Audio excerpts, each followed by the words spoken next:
Hi, everyone. I'm Emily. I've got Darlene here with me today, and we're going to talk about taxes. I know, it's about as interesting a topic as insurance premiums or hearing about your friend's juice cleanse. But seriously, if you're going to be selling stuff online, you need some sales tax sense. And that being said, we are not tax professionals. We're not. And we are not here to offer you tax advice. We know tech, not taxes. Yeah, that's a whole nother realm of nerdery right there. This video, it's just meant to give some sales tax tips to new online sellers. Understand that this is some serious stuff. Tax is a complicated thing and a general pain in the butt, and sales tax is no different. Yeah, and if you think that just because you're an online-only business or a small business that these tax laws don't apply to you, that's a huge mistake.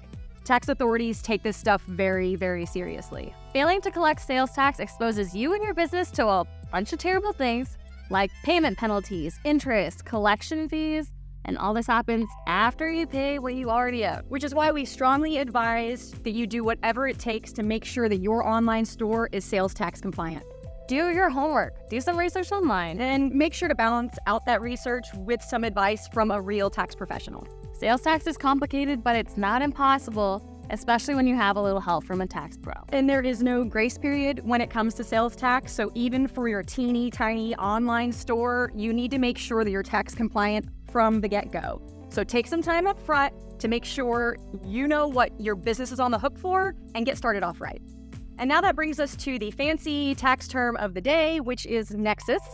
What is Nexus? A car? No, Darlene, that's not. Nice try.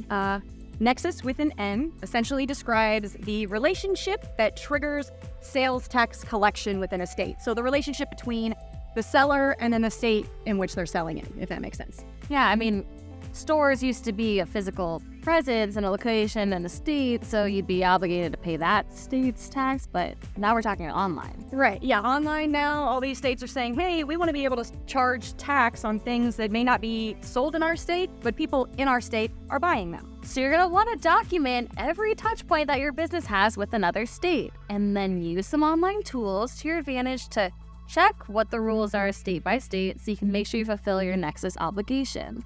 And once again, we are not tax professionals, so probably another good time to reach out to the local pro in your area and get some more advice. It's not uncommon for small businesses to inadvertently spend their sales tax dollars along with other company funds, so setting them aside in a separate bank account is a good idea. And this should be a no-brainer, but probably a good idea to set some reminders for yourself. Deadlines, due dates, they vary state by state, so set up some reminders on your calendar so that you don't file late or incur any kind of penalties. I'm Emily. I'm Darlene. Thanks for joining us.